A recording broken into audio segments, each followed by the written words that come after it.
Hi viewers, welcome to gram kitchen. ఈరోజు నేను మీకు ఒక సూపర్ స్వీట్ చెప్పబోతున్నాను. ఎంతో హెల్దీగా ఉండే అండ్ ఎంతో టేస్టీ, మనము మరెన్నడూ కూడా చూడండి ఏంటంటే మొక్కజొన్న గారెలు. నార్మల్గా మొక్కజొన్నతో మనం నార్మల్గా కార్న్ అయితే తినేస్తామండి. బట్ ఇలా మీరు ఒక్కసారి కనుక ట్రై చేస్తే మీరు మొక్కజొన్నతో ఇలానే తింటాము అంటారు.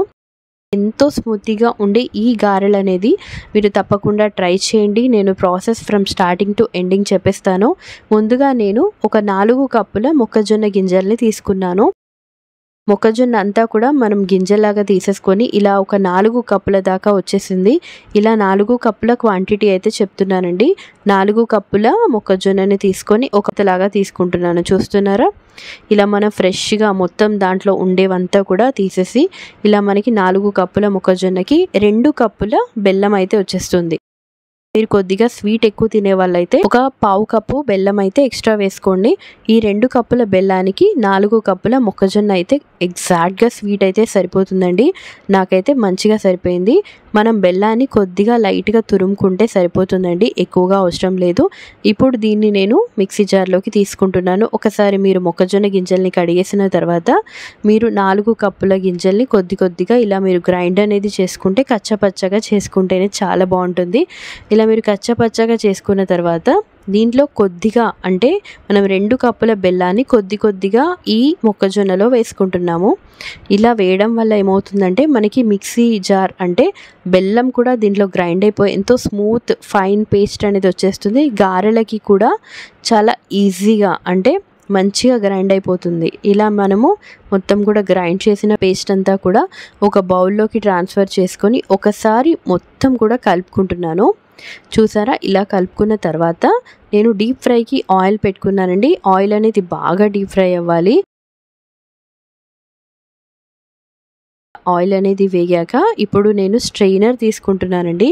సో గారెలు అనేది మీకు నార్మల్గా షేప్ అనేది రాకపోతే కనుక ఇలా మీరు ఒక్కసారి ట్రై చేయండి. ప్రతి ఒక్కరికి కూడా నచ్చుతుంది. నాకైతే చాలా ఈజీగా వచ్చేసింది. జస్ట్ మీరు ఒక స్ట్రెయినర్ తీసుకొని దానిపైన ఒక ముద్ద అనేది ఇలా పెట్టేసి హోల్ పెట్టేస్తే మనకి గారెలు అనేది వచ్చేస్తుంది. మీ దగ్గర అరిటాకు ఉన్నా కూడా అరిటాకులో వేసుకోవచ్చు. బట్ అది కొంచెం ఆయిల్ అనేది మన మీద పడుతుంది కాబట్టి ఇలా స్ట్రెయినర్ అయితే కొంచెం కాడతో మనం వేసేయచ్చు. ఇలా నేను అన్నిటినీ కూడా అంటే నేను తీసుకున్న క్వాంటిటీకి నాకైతే చాలా గారెలు వచ్చాయి. ఒక 1.5 కప్ అంటే పెద్ద కప్ అనమాట, అలా వచ్చేసాయి గారెలు. స్వీట్ కూడా ఎగ్జాక్ట్గా సరిపోయింది, చాలా మంచిగా ఉంది. ఇలా మీరు అన్ని గారెలు అనేది వేసేసుకొని మీడియం ఫ్లేమ్లో కొద్దిగా మీరు తిప్పుకోవాలండి జాగ్రత్తగా. వెంటనే తిప్పేద్దండి. కొంచెం ఒక 1 మినిట్ తర్వాత మీరు మెల్లమెల్లగా తిప్పుకుంటే మనకి నార్మల్గా గారెలు ఎలా అయితే ఫ్రై చేసుకుంటామో అలా మనము ఫ్రై చేసుకుంటే ఈజీగా వచ్చేస్తుంది. చూసారా, మనకి కలర్ కూడా గారెల్లానే ఉంది, బట్ స్వీట్ గారెలు. మీ ఇంటికి ఎవరైనా గెస్ట్స్ వచ్చినప్పుడు చకచక మీరు ఇలాంటి రెసిపీని కనుక చేసి పెడితే ఎప్పుడు కూడా మీ ఇంటిని వదిలిపెట్టరు. అంత బాగుండే ఈ మొక్కజొన్న గారెల్ని మీరు కూడా ఒకసారి ట్రై చేయండి. చూసారా ఎన్ని వచ్చేసాయి గారెలు. ఎంతో స్మూతీగా ఉండే ఈ మొక్కజొన్న గారెల్ని ఒకసారి మీరు కూడా ట్రై చేయండి.